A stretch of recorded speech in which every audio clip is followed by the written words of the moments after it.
So today we're jumping back to a section that we skipped, which is chapter 3, section 2 in your book.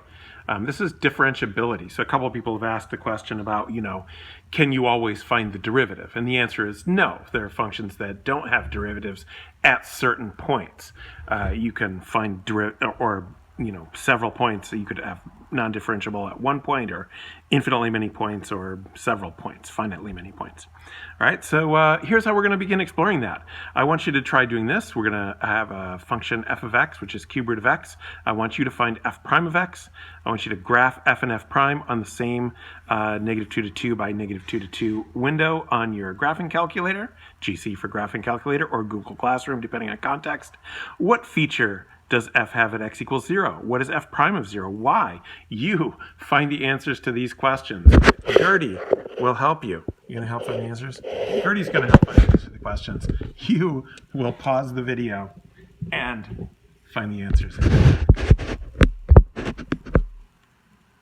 All right, so hopefully you have now answered these questions, made these graphs. So how did you find f prime of x? You're going to have to choose an appropriate color here. I could have picked my colors ahead of time, but I didn't.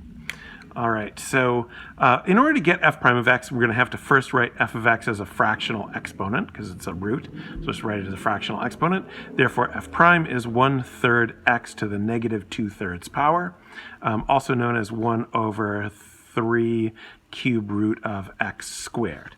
Okay, and I went ahead just because you can, and sometimes sometimes the TI has trouble with fractional negative exponents. It's not always perfect dealing with them. So I put them in as the roots, the radicals, because you can.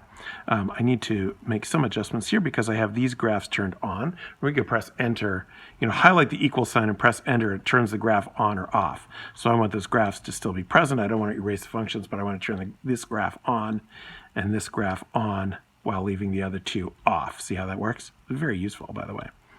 So your graphs aren't be so cluttered. All right, so now when I graph that, I think I'm on a 2 by 2, right? Am I -2? I have -2.5, okay, whatever. So here is cube root, chipping. That's a weird little hiccup it had there. And then here is f prime, shawing. All right. So you can see that, remember f prime is really a limit. And so this is like, what you're really seeing here is like the left-hand limit and the right-hand limit. They're both going to infinity. So in a certain sense, this slope is becoming infinite as we get close to 0. So what's going on with the actual slope? What's going on with the slope of the graph at that point? What feature does f have at x equals 0? We can actually see it a little bit better on Desmos, and I love Desmos, but it's really important to not forget how to use your graphing calculator. That's why I try to use both.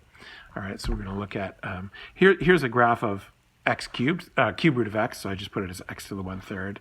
So if we zoom way in on it, right, how would you describe the tangent line?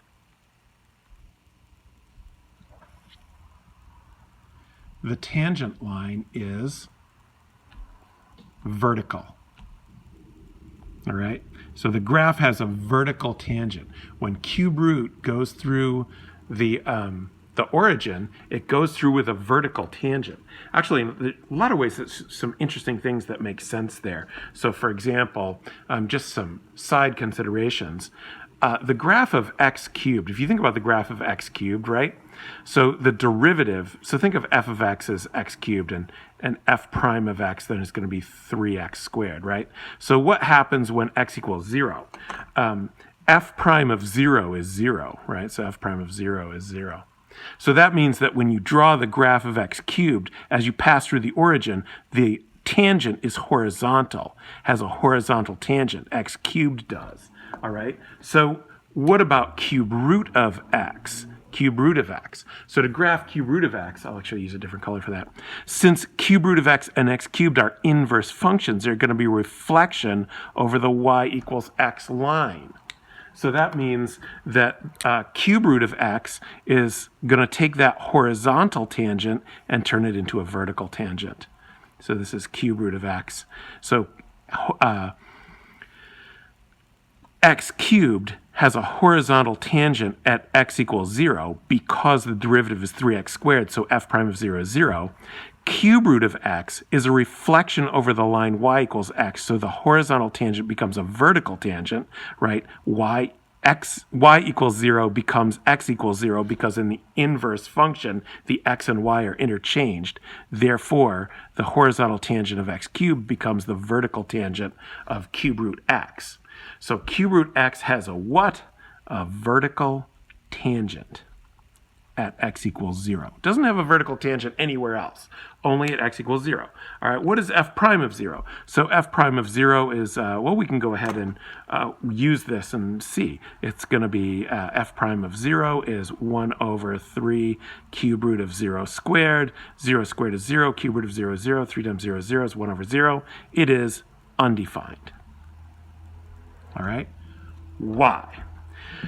Because the tangent, the equation of the tangent line is vertical, okay? The tangent line is vertical. F prime is the slope of the tangent line. What is the slope of a vertical line? The slope of a vertical line is undefined. All right? Therefore, any function with a vertical tangent cannot have a defined derivative. So if you have a vertical tangent line, then the derivative is undefined. Derivative is undefined. Okay? Now, we're going to adopt a specific terminology for this. When the derivative is undefined, we're going to say f is not differentiable. Or sometimes we'll combine not differentiable into one word. F is non-differentiable. Now, f is not differentiable, or f is non-differentiable at x equals 0. At x equals 0. All right? But f does have a derivative everywhere else.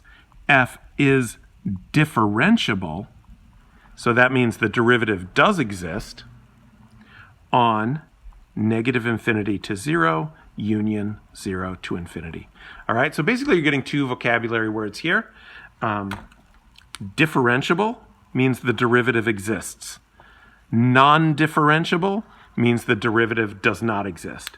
You will often see these abbreviated, diff and non-diff. You're going to see that a lot. I'll use it some more.